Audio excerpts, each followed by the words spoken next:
नमस्कार, खबरों की खबर में आपका स्वागत है। पश्चिम बंगाल की ममता बनर्जी की तालिबानी सरकार को आज जो तमाचा लगा है, हाईकोर्ट से जो आज झटका लगा है, उसकी गूंज से पूरा विपक्ष बिलबिला उठा है। दरअसल हजारों की संख्या में पश्चिम बंगाल में चुनाव के बाद हिंदू महिलाओं के साथ जो रेप और बलात्कार की घटना हुई, जिस तरह से वहां पे पॉलिटिकल वर्कर्स की हत्या की गई, जिस हिसाब से हजारों लोग अपने घर को छोड़ के भागने को मजबूर हो गए थे और जिसके ऊपर ये तमाम विपक्ष की पार्टियां और ममता बनर्जी की सरकार बिल्कुल चुप थी, उसे ढकने और उसको छुपाने में जुटी हुई थी, पूरी तरीके से डिनायल मोड में थी। उस पे हाईकोर्ट ने आज एक बहुत ही निर्णायक और ऐतिहासिक फैसला दिया है और जैसे ही फैसला आया, ममता बनर्जी की जो टीएमसी पार्टी है उसमें शोक की लहर दौड़ गई है, क्योंकि अब बचने वाला तो कोई नजर नहीं आ रहा है। एक से एक नेता, एक से एक अधिकारी, एक से एक पुलिस अधिकारी, ये सब के सब ये जो स्टेट स्पॉन्सर्ड वॉयलेंस, ये जो तालिबानी सरकार जो बंगाल में चल रही है, उसका हिसाब किताब अब देना होगा। कलकत्ता हाईकोर्ट के 5 जजेस की बेंच थी, जिसमें chief justice Rajesh Bindal, justice IP Mukherjee, Harish Tandon, Soman Sen और सुब्रता तलुकदार, ये 5 जजेस ने ऐतिहासिक काम आज किया है। ये कहानी किस चीज़ की है? ये केस उस वक्त की है कि जैसे ही चुनाव के नतीजे आए और जिस हिसाब से टीएमसी ने चुन चुन के अपने प्रतिद्वंदी, अपने पॉलिटिकल अपोनेंट्स के खिलाफ जो हिंसा का वातावरण क्रिएट किया, महिलाओं को पकड़ पकड़ के घर से घसीट घसीट के रेप और गैंग रेप उनके साथ किया गया, कई लोगों की जो मौत हुई है उसका लेखा जोखा किस तरीके से लिया जाए, पश्चिम बंगाल में कानून का राज कैसे स्थापित किया जाए, उसमें यह आज का जो फैसला है वो एक मील का पत्थर साबित होने वाला है। कोर्ट ने क्या कहा? कोर्ट ने कहा, all cases as per reports of NHRC committee where allegations are about murder of person और crime against women regarding rape और attempt to rape shall be referred to CBI for investigation. State should hand over all records of cases to CBI for such investigation. Mamata Banerjee कह रही थी कि कोई rape ही नहीं हुआ, किसी की मर्डर ही नहीं हुई, कोई हत्या नहीं, कोई वायलेंस नहीं, ये तो बवाल मचा हुआ था। लेकिन कोर्ट ने आज दूध का दूध पानी का पानी कर दिया, क्योंकि कोर्ट ने तो लगातार इस बात को कहा है कि ममता बनर्जी की इस तालिबानी सरकार के ऊपर हमारा विश्वास ही नहीं है। तमाम तरह के रिपोर्ट्स आए, कुल मिलाकर के जो फैक्ट फाइंडिंग कमिटी जो अलग अलग जो डाटाज आ रहे हैं, 15,000 केसेस इस तरह के मिले हैं जिसमें टीएमसी के द्वारा हिंसा भड़काई गई। 3,000 से ज़्यादा महिलाओं के साथ रेप, अटेम्प्ट टू रेप और गैंग रेप किया गया है। 50 से ज़्यादा लोगों की मौत हुई है। बहुत सारे एफआईआर तो दर्ज ही नहीं किए गए और ममता बनर्जी ने कोर्ट में जाकर के ये हलफनामा दे दिया था कि जब से वो मुख्यमंत्री बनी है तब से कोई भी हिंसक घटना अभी तक दर्ज ही नहीं हुई है। मतलब आपने एफआईआर दर्ज किया नहीं तो आपने बड़े ही कॉन्फिडेंस से ये कह दिया कि हमारा कौन क्या बिगाड़ सकता है, हम तो प्रचंड बहुमत के साथ आए हैं, हम तो मनमानी कर सकते हैं। लेकिन कोर्ट ने आज इसमें डबल झटका है, इसको आप समझिए। कोर्ट ने सीबीआई के हाथ में दे दिया। अब इनके हाथ में तो कुछ रहा ही नहीं। सीबीआई के पास जितने भी मर्डर के केसेस हैं और महिलाओं के साथ जो उत्पीड़न हुआ है, रेप और अटेम्प्ट टू रेप का केस, ये सीबीआई के हाथ दे दिया गया है। अब वो जांच पड़ताल करेंगे और मैं आपको आगे बताऊंगा। कोर्ट ने सारी व्यवस्था भी कर दी है कि अगर कोई ममता बनर्जी की सरकार का कोई अधिकारी कोई पैंतरेबाजी करने की कोशिश करेगा या सीबीआई को झांसा देने की कोशिश करेगा तो वो भी उल्टा लटका दिया जाएगा, उनके खिलाफ भी कार्रवाई हो जाएगी कानूनी। ये सारी चीज़ें आप सुनेंगे। बहुत ही ऐतिहासिक फैसला आज आया है।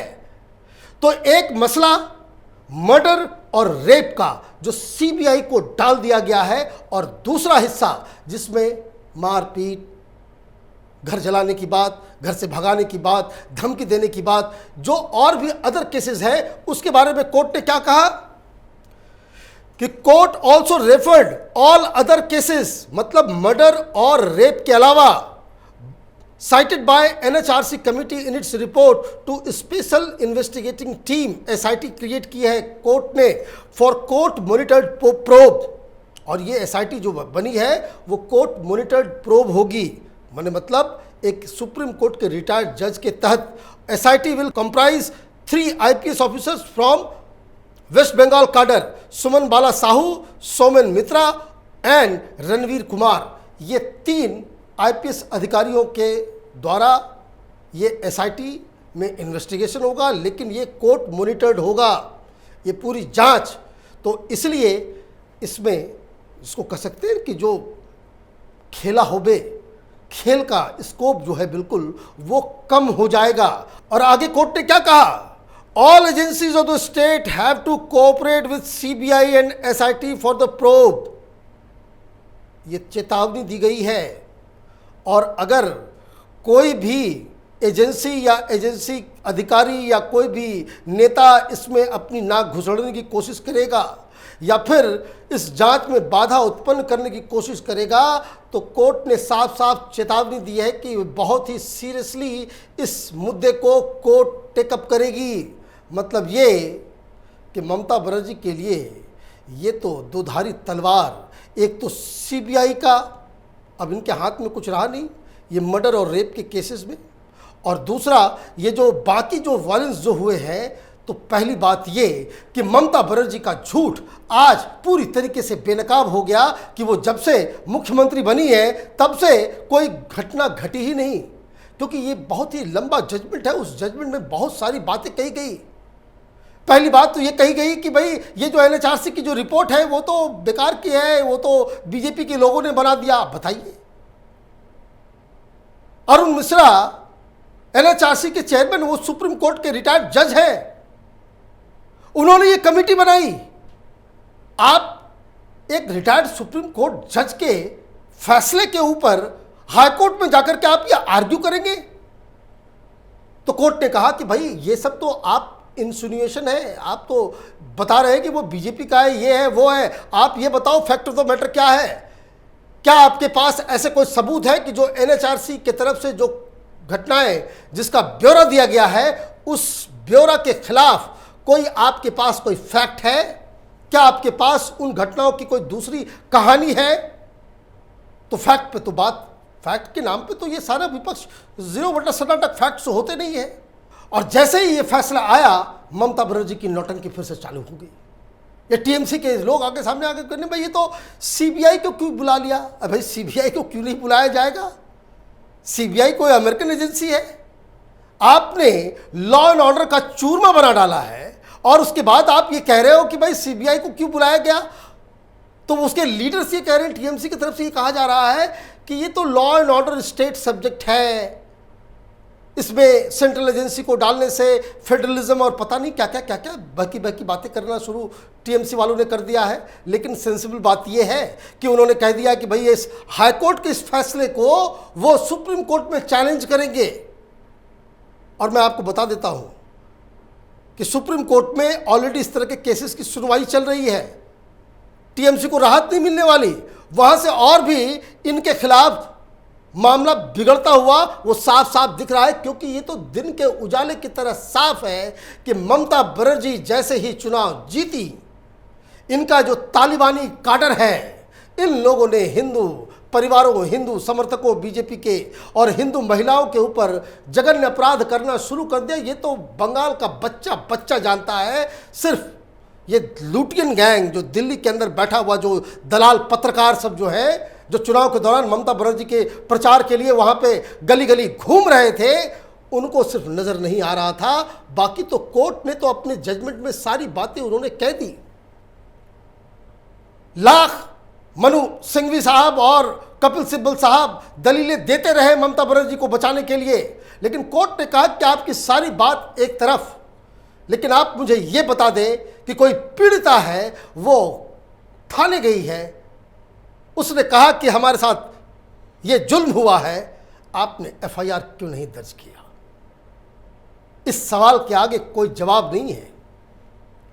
अगर किसी को ग्रीवांस है, आप थाने जाओगे, थाने में कुछ सुनवाई नहीं होगी।